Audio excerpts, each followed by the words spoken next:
नमस्कार दोस्तों। जो नेक्स्ट टॉपिक है हमारा वो है to determine power factor from 2 watt meter reading. ठीक है ना। तो हम देखेंगे कि 2 वाट मीटर रीडिंग के हेल्प से किस तरीके से 3 फेज जो आपका सिस्टम है उसका पावर फैक्टर फाइंड करते हैं। ठीक है। तो 2 वाट मीटर मेथड में मैंने देखा था कि 2 वाट मीटर हमने कनेक्ट किया था और ये आपका W1 ये W2 था। इसके अंदर करंट हमारा I1, यहाँ पे I3 एंड यहाँ पे आपका IA2 है। ठीक है।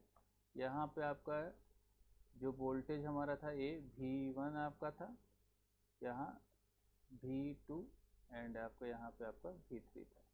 इसकी जो डायरेक्शन थी हमने ऐसे ले सकता था। इसका जो डायरेक्शन है कुछ इस तरीके से है और ये ऐसे। इसके अंदर जो करंट आपका फ्लो किया था वो I1, यहाँ पे I2 और यहाँ पे आपका I3 था। इन दोनों वाट मीटर का जो आपकी वैल्यू है उसके हेल्प से हमें पावर फैक्टर फाइंड करना है उस सिस्टम का। तो देखते हैं कैसे फाइंड करते हैं।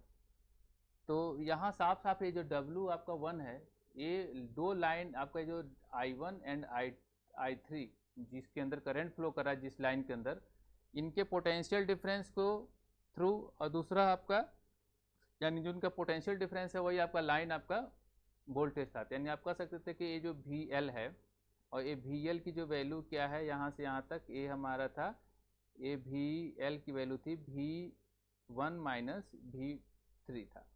ऐसे ही आपका A है, इसके अंदर जो हमारा ये भी आपका VL है, लेकिन यहाँ पे जो VL की वैल्यू है वो क्या है, V2 माइनस V3 है। क्लियर है। और इसमें आपका जो करंट W2 के अंदर जो करंट फ्लो कर रहा है वो I2 है और जो W1 के अंदर जो करंट फ्लो कर रहा है वो I1 है।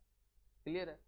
तो अब हम देखते हैं कि ये जो W1 एंड W2 है उसके हेल्प से पावर फैक्टर कैसे निकलता है। लेकिन उस पावर फैक्टर को फाइंड करने के लिए हमें फेजर डायग्राम ड्रा करना पड़ेगा। तो फेजर डायग्राम कैसे ड्रा करेंगे, तो यहाँ पे हमारे पास V1, V2 एंड V3 तीनों आपके हमें क्या है, वोल्टेज पता है। तो सबसे पहले सपोज करिए कि ये हमारा इस डायरेक्शन में कहीं भी ले सकते हैं, हमारा रेफरेंस की मर्जी, हम किसी को भी रेफरेंस किसी भी डायरेक्शन में ले सकते हैं। तो सपोज करिए कि ये V1 आपका इधर है, तो इससे 120 डिग्री पे आपका होगा V2। यानी तीनों जो आपका लोड है आपका 1, 2 एंड आपका 3, इन तीनों के अंदर जो वोल्टेज है इनका फेजर डायग्राम हमने ड्रा कर दिया। ये हो गया आपका V3। क्लियर है। अब ये जो W1 है, W1 के अंदर यहाँ पे W1 हम यहाँ ड्रा कर दें। W1 का जो रीडिंग है वो क्या है आपका, तो ये जो आपका यहाँ का जो आपका लाइन वोल्टेज है वो, फिर आपका लाइन करंट I1, उन दोनों का ये जो भी प्रोडक्ट है इसको हम लिखा जा सकता है इस तरीके से, ये V1 V2 अगर तो ये V3 इंस्टेंटेनियस फॉर्म में लिखा जाएगा तो कुछ इस तरीके से होगा, ये सॉरी ये I1 होगा। ठीक है। ये इंस्टेंटेनियस फॉर्म में है, लेकिन अगर तो इसी को हम RMS फॉर्म में लिखते तो ये हो जाता VL IL। ठीक है। और यहाँ पे कॉस, अब यहाँ पे फाई पता चलेगा इस फेजर डायग्राम के हेल्प से। ठीक है ना।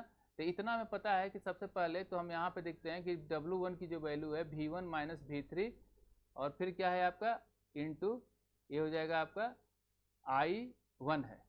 ठीक है। तो यहाँ पे हमें सबसे पहले V1 माइनस V2 ही आपका क्या है, जो VL की वैल्यू है, और यहाँ पे जो I1 है वो IL है। समझ में आ रही कि नहीं बात। ठीक है। तो सबसे पहले अब हम इसे V1 माइनस V3 का फेजर डायग्राम ड्रा करेंगे। तो V1 माइनस V3 क्या होगा, तो हमारा V1 minus V3 line voltage है और इस लाइन वोल्टेज को हम फेजर डायग्राम के थ्रू फाइंड करना चाहेंगे। तो ये हमारा क्या हो जाएगा, इस यहाँ से इसमें V1 माइनस V3 चाहिए। तो V3 को माइनस कब करेंगे, जब इसको हम 180 डिग्री पीछे की तरफ लेकर आए। तो यहाँ पे ये आ गया आपका माइनस, ये हो गया V3। ठीक है। अब इसको हम V1 के साथ ऐड करेंगे कुछ इस तरीके से,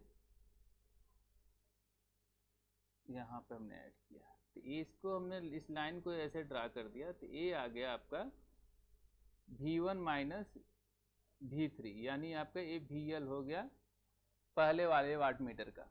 ठीक है, दूसरे वाले वाट मीटर के लिए क्या हो जाएगा, तो दूसरे वाला W आपका जो ये 2 है वो हो जाएगा यहाँ पे V2 माइनस V3। इसके अंदर भी आपका क्या है, यहाँ पे I2 है, इसके अंदर भी V2 माइनस V3।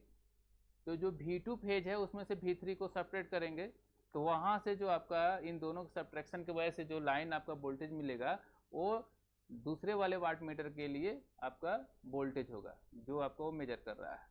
ठीक है, तो हमारा ये जो होगा माइनस V3 ऑलरेडी यहाँ पे पता ही है, और ये V3 है, ये सॉरी V2 है, V2 है। तो इस V2 को इस V3 के साथ ऐड करेंगे, तो इसको भी हम इसके पैरेलल में एक लाइन ड्रा करेंगे, और ये जैसे क्या है उसके एक पैरेलल में हम लाइन ड्रा करेंगे कहीं यहाँ, इनको हमने इसके साथ ऐड कर दिया। ये हो गया आपका, ये वाली जो वैल्यू है ये है V2 माइनस V3 जो कि VL है। क्लियर है, ये आपका सेकंड आपका जो वाट मीटर है उसका आपका ये वोल्टेज हो गया। दोनों का फेजर, दोनों के लिए लाइन जो भी आपका W1 एंड W2 है, जो लाइन आपका वोल्टेज मेजर कर रहा है उसका फेजर डायग्राम हमने ड्रा कर लिया। अब बात करते हैं हम ये जो लाइन आपका, जो आपका फेज आपका जो करंट है उसका फेजर डायग्राम ड्रा करने के लिए। ठीक है, तो फेज अगर जो करंट हमें ड्रा करना है तो सपोज करें मान लीजिए हमने यहाँ पे इसको ब्लैक में ले लिया कि जो V1 आपका, ये जो आपका V1 ये जो आपका वोल्टेज है उससे आपका ये जो आपका जो I1 आपका जो करंट है वो फाई एंगल आपका लैग कर रहा है। सपोज करिए कि यहाँ पे जो लोड है वो आपका यहाँ पे इंडक्टिव, हम भले यहाँ पे लोड आपका रेजिस्टिव दिखा रखे हैं लेकिन वो कोई भी लोड हो सकता है। तो उसके वजह से जो भी करंट आपका है वो अपने V1 से I1 आपका इस डायरेक्शन मान लीजिए लैग किया, ये आपका फाई एंगल आपका लैग किया। तो ये भी इसके आपका जो ये आपका V2 तो आपका ये रहा, दूसरे वाला जो लोड है उसका V2 आपका यहाँ है।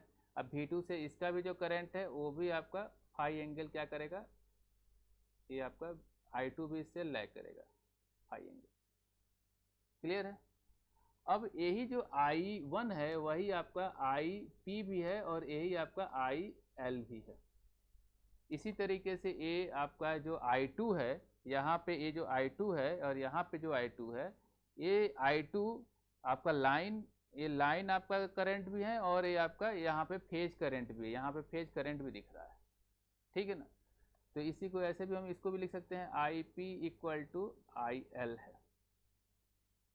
ठीक है, तो अब हम बात करते हैं कि ये जो वाट मीटर W1 है वो W1 एक तो ये आपका पोटेंशियल डिफरेंस ले रहा है और ये आपका लाइन आपका जो करंट आपका ले रहा है, यानी आपका ये लाइन वोल्टेज और ये लाइन आपका करंट, इन दोनों का जो आपका इन दोनों की जो वैल्यू है उसको मल्टीप्लाई करेंगे और इनके बीच का जो कोसाइन एंगल है वो, तो वो आपका AC पावर आपका मेजर करेगा। ठीक है, तो ये आपका VL हो गया। ठीक है, ये आपका VL हम रिप्रेजेंट कर दिए, ये I जो 1 है वही आपका IL है। ठीक है, हमने लिख दिया। अब इन दोनों के बीच का एंगल कहाँ से पता चलेगा, तो इस फेजर डायग्राम से।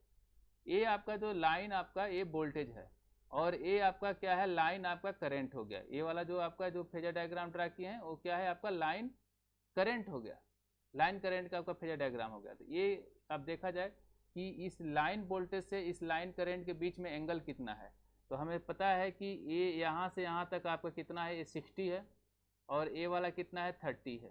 ठीक है, तो ये भी आपका 30 होगा, ये वाला भी आपका 30, यानी ये भी आपका 30 होगा। तो ये जो एंगल आपका ए वाला है, जो ये जो दिख रहा है, ये लाइन आपका करंट और ये आपका लाइन वोल्टेज, ये लाइन करंट ये वाला और ये लाइन वोल्टेज, इन दोनों के बीच का जाएगा वो हो जाएगा 30 माइनस 5। तब यहाँ पे क्या लिखाएगा, 30 माइनस आपका 5 लिखाएगा। क्लियर है। अब दूसरी तरफ अब हम इसकी बात करें तो यहाँ पे भी जो आपका ए वाला पोर्शन है, ये आपको VL को रिप्रेजेंट कर रहा है, I2 IL को रिप्रेजेंट कर रहा है। अब यहाँ पे VL और IL इन दोनों, यानी आपका इन दोनों के बीच में आपका कितना एंगल है, तो वो यहाँ पे लिखाएगा कॉस ऑफ दैट एंगल। और वो एंगल कहाँ से फाइंड करेंगे, तो इस फेजर डायग्राम की हेल्प से। तो फेजर डायग्राम हमारा देखा जाए तो ये आपका लाइन वोल्टेज है और ए आपका लाइन आपका करंट का फेजर डायग्राम है। ए आपका एंगल 30 डिग्री है, तो ए 30 + 5, तो यहाँ पे दिख रहा है 30 + 5। ये इक्वेशन नंबर मान लो 1 हो गया, ये इक्वेशन नंबर 2 हो गया। यहाँ पे हम लोगों ने क्या किए हैं, इस W1 एंड W2 के अकॉर्डिंग फेजर डायग्राम ड्रा किया गया है, और इस फेजर डायग्राम के हेल्प से हमें इन दोनों के लाइन वोल्टेज और लाइन करंट के बीच में एंगल क्या है, उस एंगल को फाइंड करते ही वहाँ पे cos of that angle put करके इन दोनों के रीडिंग के सामने लिख दिया गया। अब उसके बाद से जब ये दोनों रीडिंग आ गई तो हम क्या करेंगे, इनको एक बार इनको सम किया जाए और एक बार सब्ट्रैक्ट किया जाए इन दोनों रीडिंग को। देन इक्वेशन 1 प्लस इक्वेशन 2, इन दोनों इक्वेशन को आपस में हम ऐड करें तो क्या हो जाएगा, W1 लेफ्ट हैंड साइड में W1 + W2 इक्वल टू, अभी हम लोग देखे थे इससे प्रीवियस वाले जो लेक्चर था कि W1 एंड W2 ही क्या था, इस टोटल आपका 3 फेज पावर की रीडिंग थी, ठीक है ना।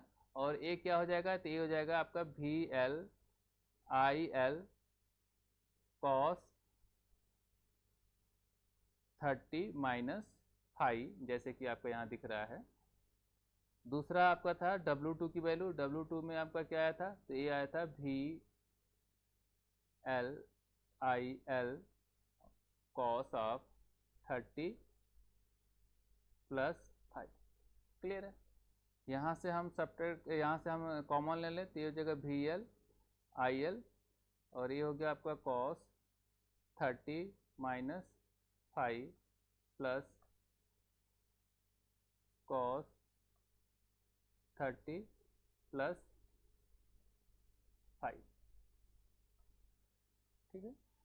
अब इन दोनों को सॉल्व करेंगे cos C and cos C + cos D के फार्मूले से, जो आपका ट्रिग्नोमेट्री फार्मूला है, तो इसको लिख सकते हैं VL IL और ये हो जाएगा 2 टाइम्स ऑफ cos क्या होता है इसका फार्मूला, cos C + D, यानी आपका 30 - 5 + 30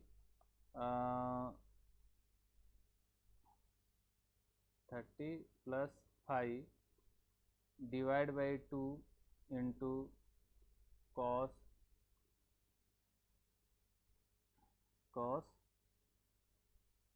ये हो जाएगा 30 - 5 - 30 - 5/2, ठीक है। और इसको जब हम सिंप्लीफाई करेंगे तो ये आ जाएगा VL IL, और इसको सॉल्व कर लिए तो ये आपका आ जाएगा 2, 5 से 5 कैंसिल आउट 60, तो ये हो जाएगा cos 30 and cos 30 into cos -2 होगा तो ये हो जाएगा -5, तो ये भी हो गया 5 हो गया, ठीक है। तो इसको सॉल्व करने के बाद से हमारे पास तो √3 VL IL cos 5, और यही पावर आपका जो √3 VL IL cos 5 हमें पता है कि किसका पावर होता है, 3 फेज जो पावर होगा जो मेजर किए हैं उसी का आपकी वैल्यू होती है। जो भी 3 फेज पावर होता है उसकी वैल्यू √3 VL IL cos 5 होता है, और ये हमारा W1 + W2 की जो रीडिंग है उसको ऐड करने पर आ रहा है। इसी तरीके से अब इन दोनों को सेपरेट करेंगे। Equation now equation 1 separate by equation 2, then we get W1 minus W2, and here we get VL IL cos 30 - 5 minus of VL IL cos 30 + 5, इन दोनों को ऐड करके डिवाइड बाई 2 करेंगे तो 5 to 5 कट जाएगा, और 30 60/2 यानी 30 हो जाएगा, तो यहाँ 30 लिख देते हैं डायरेक्ट। इनटू यहाँ पे क्या हो जाएगा, अगेन ये भी हो जाएगा आपका साइन ये हो जाएगा 5 हो जाएगा, सॉल्व करके देख लीजिएगा वही आएगा। और ठीक है, हाँ यहाँ पे माइनस में आएगा, माइनस आपका 5 रहेगा, तो -5 से जब माइनस बाहर निकालेंगे तो माइनस उसको कैंसिल आउट कर इसको प्लस कर देगा, तो ये हो जाएगा आपका VL IL, और इसको सॉल्व करेंगे तो हो जाएगा 2 × 1/2 साइन 5, और यहाँ से हमें फाइनली मिल गया VL IL साइन 5। ठीक है, तो इसको सॉल्व करने के बाद से हमें मिल गया, तो इसको जब सॉल्व कर लेंगे तो ये हो गया WN W2। मान लीजिए इक्वेशन नंबर है आपका ये 3rd है और ये इक्वेशन नंबर आपका 4th आ गया। ठीक है, अब हम in equation 3rd and 4th को आपस में डिवाइड करें तो हमें देखते हैं क्या मिलता है। देखिए आपका इक्वेशन नंबर 4 में साइन है और इक्वेशन नंबर आपका 3rd में कॉस है, तो हम 4 डिवाइड बाई 3rd करते हैं। Now we divided equation 4th by equation 3rd and get, अगर लेफ्ट हैंड साइड देखा जाए तो इक्वेशन 4th में हमारा क्या था, W1 माइनस W2 था, डिवाइड बाई ये हो जाएगा W1 plus W2, equation number 3rd का ये वाला था। ऐसे ही इधर ऊपर वाले में जो राइट हैंड साइड में इक्वेशन नंबर जो 4th था उसकी वैल्यू थी VL IL साइन 5 था, और इसकी वैल्यू क्या था, √3 VL IL कॉस 5 था। यहाँ पे दिख रहा है कि क्या आपका सीधे IL VL आपका कैंसिल आउट हो रहा है, और यहाँ से हमें मिल गया 1/√3 ऑफ 10 5, और हमें 5 की वैल्यू अगर जो फाइंड कर लिए तो हम पावर फैक्टर फाइंड कर सकते हैं। तो यहाँ 5 इक्वल टू क्या आ रहा है, इस √3 को इधर मल्टीप्लाई करेंगे तो ये √3, और ये टोटल हो जाएगा W1 minus W2 divide by W1 plus W2, और इसके ऊपर हमने 10 इनवर्स यहाँ लगा दिया, तो ये टोटल आपका हो गया, ये हो गया 5 की वैल्यू। जब 5 की वैल्यू हो गया तो हम पावर फैक्टर की वैल्यू फाइंड कर लेंगे। देन पावर फैक्टर क्या, सिस्टम जो हमारा 3 फेज सिस्टम है उसका पावर फैक्टर क्या हो जाएगा, ये हो जाएगा पावर फैक्टर यानी आपका cos 5, और यहाँ 5 की वैल्यू हमारे यहाँ पे ऑलरेडी हमने फाइंड कर रखा है, तो इसकी वैल्यू क्या हो जाएगा, यह cos ऑफ 10 इनवर्स √3 ब्रैकेट में W1 minus W2 divide by W1 plus W2। यहाँ साफ साफ दिख रहा है कि 2 वाट मीटर का रीडिंग है, उसको एक बार सब्ट्रैक्ट एक बार ऐड दोनों करके उसकी जो वैल्यू आ रही है उसको √3 से मल्टीप्लाई करके उसका 10 इनवर्स लेकर उसका कोसाइन ले लेते हैं तो आपका पावर फैक्टर आ जाता है।